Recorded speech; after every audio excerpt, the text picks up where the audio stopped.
Hello, and welcome back to the Geek on My Sleeve channel. Today we're going to be doing a spoiler-free book review of Raze, which is the fourth book in the Completionist Chronicles series.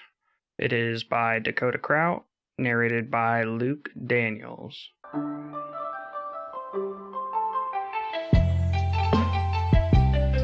So, for those of you new to the channel, the way this works is book 4 for us, Raze, is going to be spoiler free, but we are assuming that you've read the first 3, so there will be some minor spoilers there. We try not to include anything too earth shattering, but yeah, you've been forewarned. So, um, this is the first book back after our side quest with Jackson. So if you choose to skip the side quest, you're no fun. Go back and read/listen to it because it's actually pretty good. Even though I'm not a big fan of when authors decide to go off the main path and do a side quest. It's pretty good. It's short, but if you do decide to skip it, Raze picks up right after book 2, and you get enough context from the side quest. Jump right into this one. Jackson shows up. We get a new party member that shows up, and yeah, we get the party started. So Um, right out the gate, if you look at the back of the book, you'll see it, so it's not too much of a major spoiler, but humanity and Earth is in trouble. So this book is really about everyone in Eternium adjusting to the new influx of people. The Wanderers have established their own city, town, not city. It's officially a town. Towny McTown face. Yeah, it's more of what you love and enjoy. If you enjoyed the first 2, 3 books, this just keeps building on it.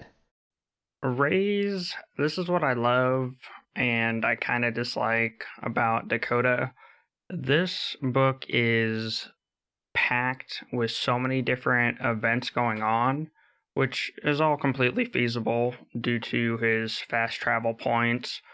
But some of the things that we have going on, I was really interested or excited about. So I wish they were a little more fleshed out, but it makes sense in the grand scheme of things. So if you've read Dakota Krout's Divine Dungeon series, you know essentially the power level that our characters ended up at the end. Well, that end is kind of the Completionist Chronicles beginning, so they're still, peons or whatever in comparison to the power level. So with it moving quickly makes a lot of sense.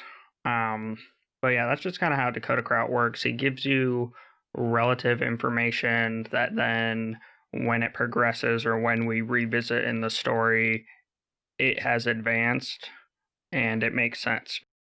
Yeah, and it also kind of pieces together some of the questions that I had at least at the end of book 2, right? Because at the end of book 2, the war with the people, aka the Wolfmen, has come to a close.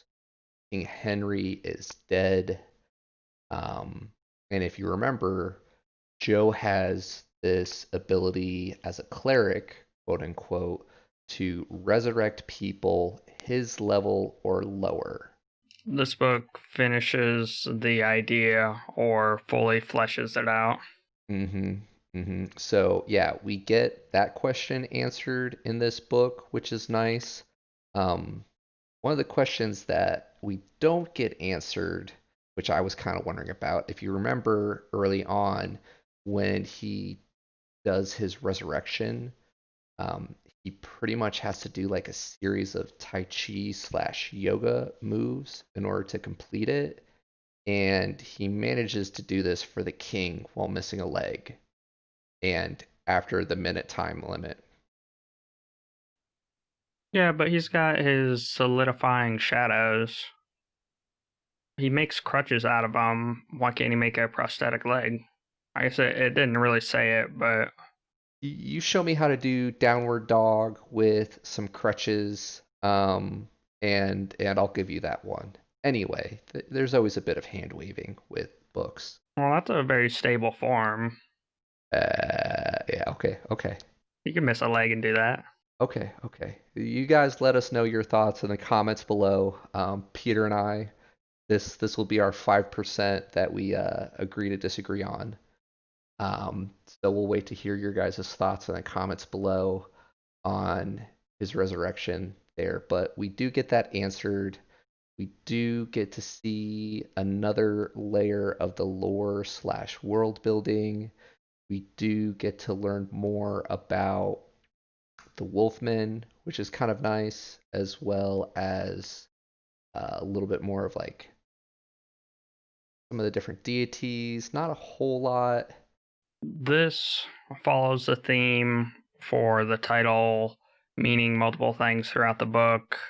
Dakota, I understand why you named it as you did, but at the same time, it just feels backwards. To complete that thought, look at the cover. Because Raze is up, the cover is down. Enough said. Enough said. So, yeah, if you've enjoyed the series up until now, definitely pick it up. If you've read some of his other series or you haven't yet, um, pay attention. There's some Easter eggs there, which are kind of fun. Without doing too much spoilers, would also like to see what you guys catch as far as Easter eggs in the comments below. We've already done the Geek Out, our live book discussions for Raze, the Completionist Chronicles, Book 4 by Dakota Krout. So after you read this, if you want to join the spoiler-filled discussion, we keep that moving on in the comments on those videos in our archive. And as of the point of recording this, you guys have a couple weeks before we pick up book 5, and then we'll be current with the Completionist Chronicles. So, yeah, you have a little bit of time. Would love for you guys to be current and join us for the live book discussion of Ruthless. Yet again, Dakota does well with all the Easter eggs. There's a nod to his other series that he just did, something Murder Hobo, or sorry, something Full Murder Hobo. And so I enjoy the Easter eggs and the intricacy and the way they connect. And for the record, the title is something Full Murder Hobo. Peter's not just forgetting the actual title. With that being said, hope to geek out with you guys here soon.